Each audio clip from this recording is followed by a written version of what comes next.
اگر نبی پاک صلی اللہ علیہ وسلم اپنی زبان نبوت سے فرما دیتے تو بات پھر بھی بہت بڑی تھی، لیکن اللہ کریم نے قرآن مقدس میں سند نازل فرمائی ہے ان کے اخلاص سے، اور صرف ان کے اخلاص کی سند ہی نہیں، ان کے انجام کی خوبصورتی بھی بیان کرتی ہے، یعنی ہمیشہ کے لیے زبان ہی بند کر دی لوگوں کی۔ حضرات محترم قرآن کہتا ہے وَسَيُجَنَّبُهَا الْأَتْقَى الَّذِي يُؤْتِي مَالَهُ يَتَزَكَّىٰ، فرمایا او لوگو دوزخ بڑی بھیانک ہے، بڑی ڈرونی ہے، اس کی آگ بڑی خطرناک ہے، لیکن لوگوں سن لو، وہ ہستی کے جو میری رضا کے لیے اور اپنے مال کو پاکیزہ رکھنے کے لیے میرے راستے میں مال خرچ کرتا ہے، ہم اس آگ سے اس کو بہت دور رکھیں گے۔ اور اس کا کچھ مشاہدہ دنیا میں ہی آپ کر رہے ہیں کہ حضرت صدیق آج بھی پہلوئے رسول میں ہیں، آج بھی نبی پاک صلی اللہ علیہ وسلم کے پہلو میں موجود ہیں۔ حضرات اس کی تصدیق ہو گئی، پریکٹیکلی تصدیق ہو گئی، عملی تصدیق ہو گئی۔ وَسَيُجَنَّبُهَا الْأَتْقَى الَّذِي يُؤْتِي مَالَهُ يَتَزَكَّىٰ وَمَا لِأَحَدٍ إِنَّهُ مِن نِعْمَةٍ تُجْزَىٰ، فرمایا کوئی احسان نہیں تھا جناب سیدنا بلال کا صدیق اکبر کے اوپر جس کی جزا دی جا رہی ہو، جس کا بدلہ دیا جا رہا ہو، زبانیں بند کر لو، میرا صدیق جو کچھ کر رہا تھا میری رضا کے لیے کر رہا تھا۔ وَمَا لِأَحَدٍ عِندَهُ مِن نِعْمَةٍ تُجْزَىٰ، اس کے اوپر کوئی احسان نہیں تھا بلال کا کہ جس کی جزا دی جا رہی ہو۔ مالک پھر کیوں حضرت صدیق نے یہ فیصلہ کیا؟ پھر یہ فیصلہ حضرت ابوبکر نے کیوں کیا؟ تو قرآن کہتا ہے إِلَّا ابْتِغَاءَ وَجْهِ رَبِّهِ الْأَعْلَىٰ، فرمایا او لوگو جناب صدیق اکبر نے یہ جو فیصلہ کیا ہے بلال کو خریدنے کا اور اپنا سفید فام غلام دینے کا جو فیصلہ کیا ہے، اس میں اور کوئی چیز نہیں ہے، فقط اللہ کی رضا مطلوب ہے۔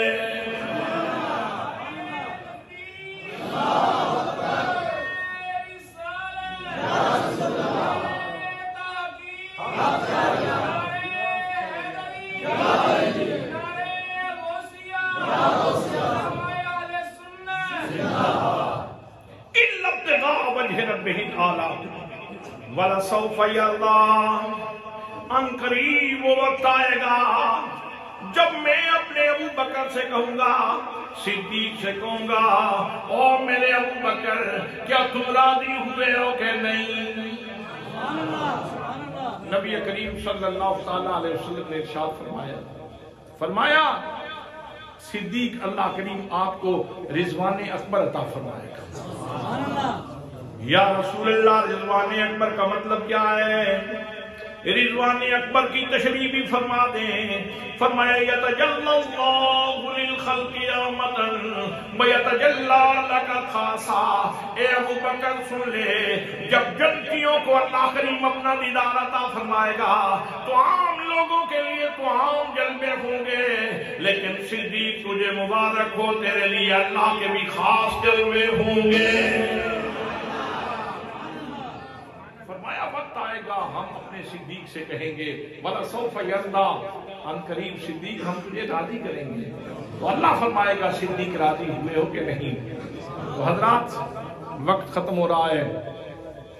اللہ نے فرمایا وَسَيُجَنَّبُهَا الْأَتْقَىٰ، جو اتقا ہے سب سے زیادہ تقوی والی شخصیت ہے نا، یہ وہ شخصیت ہے صدیق۔ اتقا یہ اس کا مصداق کون ہے؟ حضرت صدیق۔ اتقا کون ہے؟ بولیں، حضرت صدیق اکبر۔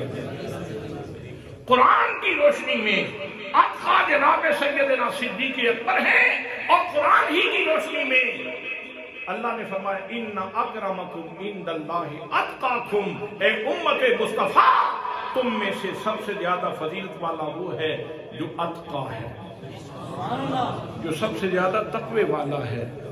اور اتقا کس کو کہا قرآن نے؟